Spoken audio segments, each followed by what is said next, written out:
2015ခုဇန်နဝါရီလ19ရက်နေ့ပန်းဆိုင်မြို့နယ်နတ်တောင်ကောင်းခါချီရွာမှာဖြစ်ပျက်ခဲ့တဲ့ဆရာမလူရဲ့ဖြစ်ပျက်ကတော့ကျွန်တော်အားလုံးရင်နာ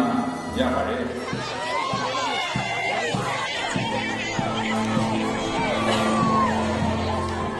ဒီဆရာမလူဟာသူတို့မှာရှိတဲ့စွမ်းအားလုံးနဲ့ခုခံကာကွယ်ခဲ့တယ်ဆိုတော့ကိုတွေ့ရတယ်။ဒါမဲ့ဒီပထမတဲ့လူတွေကတော့ဆရာမတွေကိုအရင်ရိုက်တက်ပြီးမှသူအတ္တမကျင့်ခဲ့တယ်ဆိုတာတော့ကျွန်တော်တို့အထောက်အထားတွေအရကျွန်တော်တို့ခမှန်းလို့ရရှိခဲ့ပါတယ်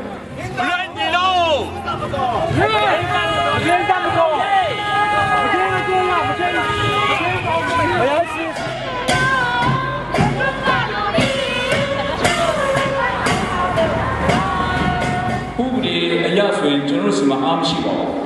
။ဘာကြောင့်လဲဆိုတော့ကေယကန်ရှင်ဆရာမတို့ကတည်ဆုံးတော်ပြီပါမယ်။တဲလွန်စားဆိုလို့ရှိတာတော့အများကြီးရပါတယ်။ဒါပေမဲ့ကျွန်တော်တို့ဘက်ကနေမရက်တည်ပြီးမဲ့ဥပဒေမရှိပါဘူး။လူတွေမုန်းတာတော့အဆောက်အောင်တော့မပါဆိုင်ရှေ့ကပဲကုန်ကော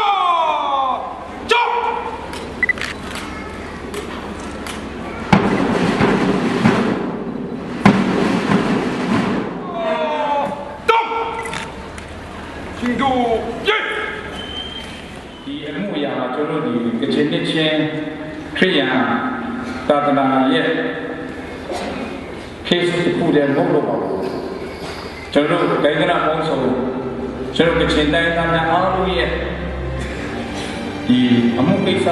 ဖြစ်နေတယ်ဆိုတော့ဒီကျွန်တော်တို့တွေ့ရပါတယ်ဥပဒေအရဒီမှုမပေါ်ပေါက်နိုင်ပါဘူးဥပဒေအရကျွန်တော်အားမရှိဘူးအမှုမှပေါ်ပေါက်ဖို့ကျွန်တော်တို့အားနဲ့မျှော်လင့်ချက်နဲ့ဒါမဲ့လူထုတွေရဲ့ပါဝင်မှုဟာဘယ်သူပြင်မာနေလဲဆိုတာကိုတော့အဖြေပေးနေပါတယ်လို့ကျွန်တော်တို့အဲ့လိုပြောပါမယ်။ဒီနေ့ဒီဆရာမကြောင့်ဟာဓမြတိုက်ပြီးကြည့်တာတိုက်ခံရလို့ကြည့်တာမဟုတ်ဘူး။ငှက်ပြရောပါနဲ့ကြည့်တာမဟုတ်ဘူး။ကောင်းကားရွာမှာ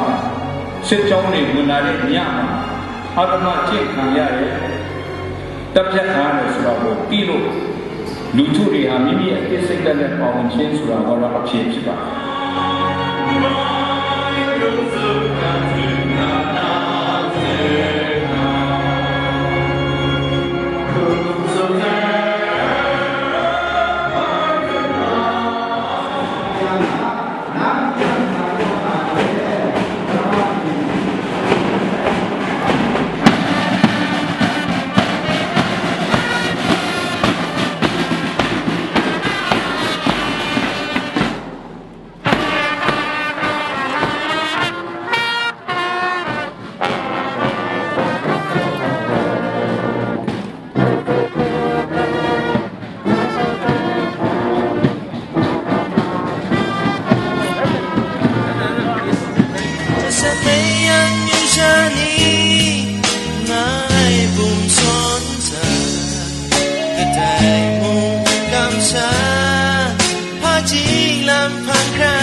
so